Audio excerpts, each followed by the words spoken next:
Today's video, we're going to tell you all about how Miss Betty broke down and left us stranded. Okay? She didn't really leave us stranded. She didn't? She left us on the side of the road. Well, that's kind of stranded. Yeah. I love Miss Betty. Yeah, me too. At least we made it to the side of the road because it was questionable. Walking tight, say the light, and like how you move. I would swim across the ocean to hold on to you. I don't know where you've been, fell right out of my head. A dream, swear you're made for me. This fall is a little more than I expected. In so deep I can barely see myself. Yeah, around me feels so heavy but depleted.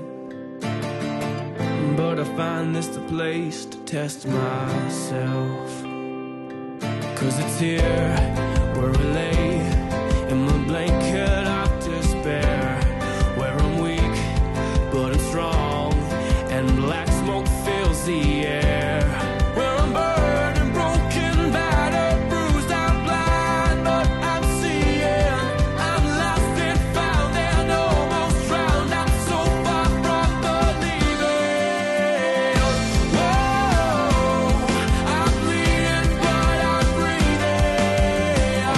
Whoa, in darkness I find meaning.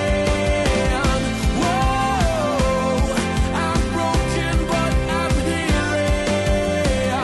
Whoa, I'm bleeding but I'm breathing. I'm burning low but I can see no finish line. My demons tell me I should quit and turn back. The smallest flame can light up the darkest night, but it's not enough to keep them off my track. 'Cause it's here where I lay in my blanket of despair, where I'm weak but I'm strong and black smoke fills the air, where I'm burned and broken, battered, bruised, I'm blind but I'm seeing. I'm lost and found and almost drowned. I'm so far from believing. Whoa, I'm bleeding but I'm breathing. Whoa, in darkness I find meaning. Whoa, I'm broken but I'm healing. Well, it finally happened. We made it to Acadia. So, and if anybody follows us on Instagram and Facebook knows, Thursday we were supposed to come into Acadia, which is 2 days ago. And we pulled out of the campsite, Shore Hills, and got about a mile. Got the dreaded shutdown, engine shutdown, stop emergency, plane crash, alarms going off. And it turned out we had broken a belt. So we just got her off the side of the road on the fog line. And that's when it started. So we're barely off the road. We called Geico, our roadside emergency service, ERS. And they're like, sorry, nobody will work for us in that area. So you have to get your own heavy tow. And we'll reimburse you later. So that was a learning experience for us because we've never broke down. I consider us veterans now after 3 years full time. But we haven't had any issues like that. So I let her cool down. Get her off, get her back to the campground. I figured we'd get there and regroup, figure out what we're going to do. The people at the campground at Shore Hills were phenomenal. They're like, stay as long as you need. We got a spot for you, don't worry about it. So we did. And look at that fire, by the way. Yeah. So we got a hold of this awesome company in Auburn, Maine. There's only 2 companies in the area that could tell us that we could find. And they were Greeley's, called Greeley's, Greeleys. And I called them. They were super great, like made it a breeze. Originally, they were going to send out a tech and mobile tech to the campsite and put a new belt on it. But I called them while I was speaking to them. I said, let me get in there. Let me pull the engine cover and I want to see what's going on. Because I believed I broke it. Because what happened was I was cleaning the dash while Terry was checking out, and I shut the key went off, and I quick, out of instinct, just flipped the key back on to try to keep it from shutting off.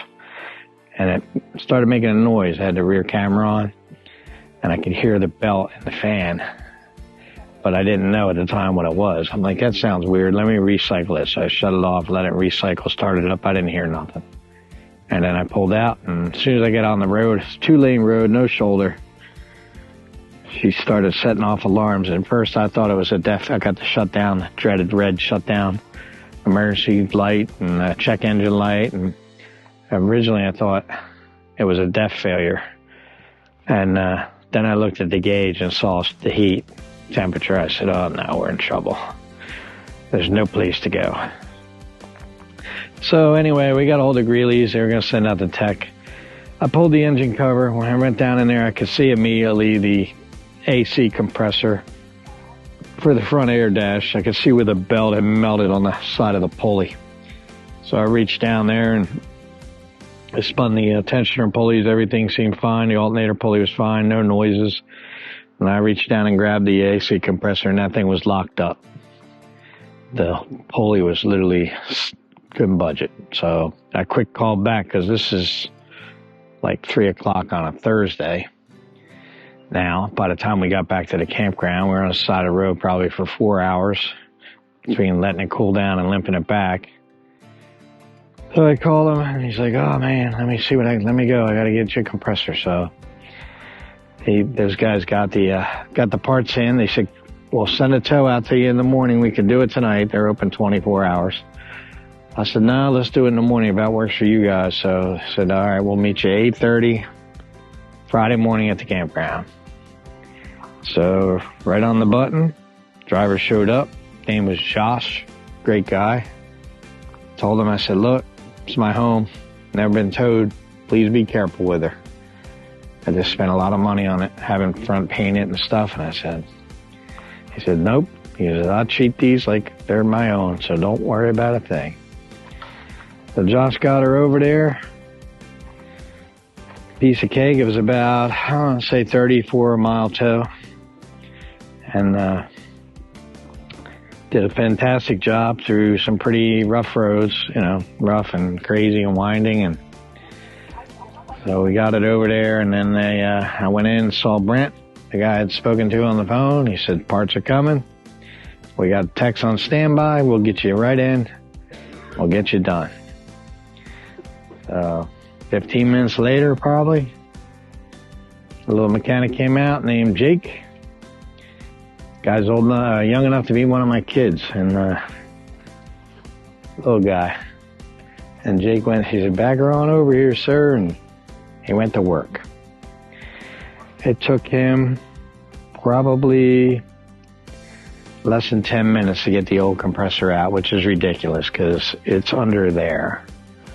And I'll put some pictures in. There's the only way to access it. I said, do you need to get inside? He said, nope, I can do everything from the bottom. I said, well, that's amazing because I couldn't fit in there.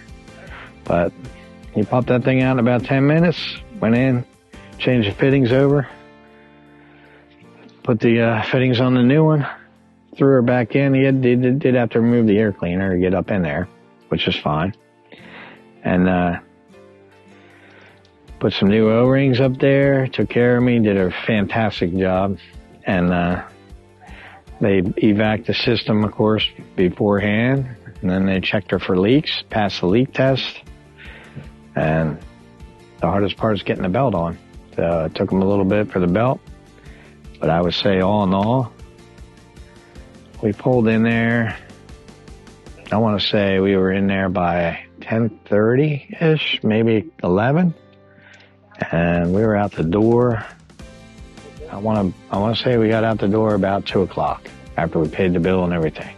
So the bill was, in my opinion, the bill was extremely reasonable. I mean, everybody in this place was top notch. I couldn't ask for, on the road, you don't know who you're going to get.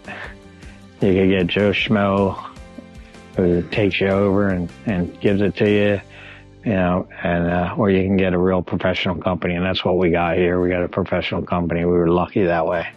So it was $1,300 and change for the tow. And I'll put the copy of the receipt in here. And I think the repair, I had them order me a spare belt when they had the one belt delivered. So now I'm going to carry a spare, because that would seem to be the hardest problem with everybody we called, was getting the part. So I want a spare in case we just break a belt for some reason. But typically, like they said, you don't usually break a belt unless there's something wrong, some other issue. But I'll carry a spare. So the repair was total, I think, $1,000 after taxes and everything. So the total bill was $2,300 and change. And I cannot complain about that, believe me. I mean, everything you touch on these is at least $1,000 before they even start. So to get all that work done and in that expedited fashion. So, I mean, you can't ask for anything else. Really, you can't. Not on the road. I don't think so anyway. If you guys feel differently, let me know in the comments. But Geico says they'll reimburse me for the tow. So if I get the $1,300 back, all in all, it was an extra day at a campground that I had to pay for and a $1,000 bill. And I should have known. It was my own fault, because we were on our way up here and we were booked out. And we wanted to keep on schedule. And I noticed the dash air. I noticed the condenser fan that's underneath wasn't cycling, and the dash air wasn't really cold. And I thought that I could hear a noise in the back by the motor when I was hooking up the Jeep. And I was like, it's nothing. It's just, but it sounded different than she normally sounds. So apparently that bearing was going in that compressor, making a little bit of racket, but it's hard to hear. So that's that. But we got in late last night, which was Friday night. Pulled in here about 5:30, met with Rambo and his wife. Had a few alcoholic beverages, to say the least. Maybe some root beer moonshine might have been involved in that. And we're good. So today we're going to do a lobster boil. We're kind of just chilling. Today's Saturday, so we got 12 more days here. So that's that. So if you're ever up in near the Auburn, Maine area, anywhere up there, they got a couple heavy tow trucks and, I don't know, 6 or 7 flatbeds and wheelless and stuff. And they got a big garage. If you ever get in trouble, look up Greeley's Garage. It's a phenomenal place. And they're fair and they're honest. So that's all you can ask for. And they do good work. Everybody was very professional. So, all right. With that said, we're done with that. We're moving on. Check out this campsite. I come out here. You gotta love. This is Schoodic Woods in Acadia National Park. And you gotta love this. This is our site. So I'll give you a quick go around. You have no idea how big this is. It's huge. So I think the site itself is 165 feet long. So we got beautiful hookups. There's no sewer. It's got a dump station. We got the turd toter back there. And got beautiful privacy. Got woods in between. That's my neighbor. You can barely see him. Got the fire going. Rambo dropped me off some wood last night. That was very nice of him. It was very cool after the last couple of days we had. Got our Blackstone set up. Our tent, clam. We're going all out on this one. And then this is the back. Getting ready to take bikes off after this. Get them all set up. It's absolutely amazing. I got a 3 days of passes to Cadillac Mountain. Take a drive up to the mountain, do some hiking and stuff. So that's kind of cool. We got that set up. Everything's getting in place now. All right. Hope you enjoyed this video. And if it helps you out, let me know. And we'll see you in the next one. If you liked today's video, you know what to do. Click subscribe, give us a thumbs up, and we'll see you in our next video.